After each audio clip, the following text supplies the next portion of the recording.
네, 이제 시시각각 속보들이 전해지고 있는데 그러면 지금 브리핑이 진행되고 있는 중앙방역대책본부 연결해서 취재 기자와 좀 얘기를 나누겠습니다.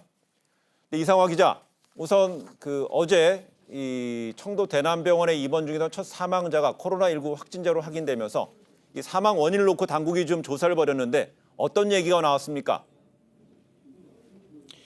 네, 종합방역대책본부는 어제 청도 대남병원에서 폐렴으로 입원했다 사망한 환자에 대해서 어제 밝혔습니다. 코로나19 검사를 실시한 결과 확진 판정을 받았다는 건데요. 하지만 정확한 사망 원인에 대해서는 밝히지 않아 왔었습니다. 오늘 브리핑에서 추가 정보들이 공개가 됐습니다. 사망자가 오랫동안 입원했고 만성 폐질환이 있던 상태에서 폐렴으로 사망했다는 점입니다. 또 중앙임상 TF의 소견을 밝혔는데요. 이 사망자가 코로나19와 일부 관련이 있다는 점입니다. 다른 환자의 다른 상태도 함께 고려될 필요가 있다는 입장이지만 현재로서는 코로나19와 감염과 상관이 있다는 점으로 밝혔습니다. 부검은 현재 검토를 하고 있는 중입니다. 네, 그럼 오늘 확진 판정을 받은 수치는 어떻게 되죠? 네, 중앙방역대책본부는 어제 오후 5시 이후 52명의 추가 확진자가 나왔다고 밝혔습니다. 이 중 41명이 대구와 경북에서 나온 추가 확진자입니다. 또 서울에서도 3명이 나왔고요. 이 밖에도 전국에서 많은 환자들이 나오고 있는 상태입니다. 이 가운데 39명이 신천지 대구교회에서 나왔고요. 어제 사망자가 나왔던 청도 대남병원에서도 1명이 추가가 됐습니다. 12명은 지금 정확한 감염 원인을 지금 찾고 있는 중이라고 밝혔습니다. 네, 어제 나온 확진자들의 동선도 좀 추가적으로 공개가 됐죠. 그것도 좀 설명해 주시겠습니까?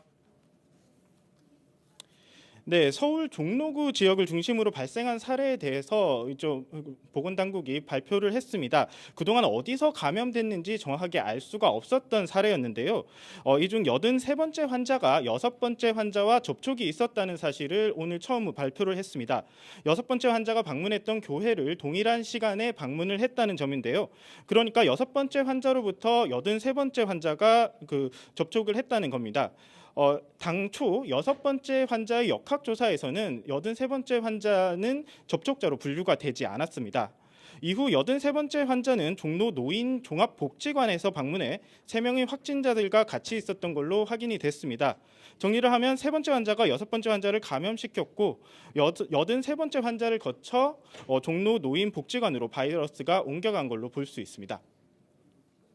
정부가 위기 경보를 심각 단계로 높일 수 있다 이런 가능성도 내비쳤었는데 결국은 그렇게는 하지 않았군요. 네, 당초 감염병 위기 경보를 최고 단계인 심각으로 올릴 걸로 예상이 됐었습니다. 현재 전국적으로 전파가 이어지고 있기 때문인데요. 현재는 위기 경보 단계가 3단계인 경계 단계입니다. 최고 단계인 심각보다는 한 단계 낮은 단계입니다. 하지만 정부는 일단 대구와 청도 지역에 특별 관리 지역을 선포하는 정도에 그쳤습니다. 일부 비판이 있는 대목입니다. 보건당국은 전파되는 원인이 비교적 분명하고 통제가 가능하다고 밝혔습니다. 또 그리고 질병 중증도가 경증이라 대부분 3주 아래 완치가 되고 있기 때문에 경계 단계를 유지하면서 대비를 해나가겠다고 밝혔습니다. 지금까지 중앙방역대책본부에서 이상화였습니다.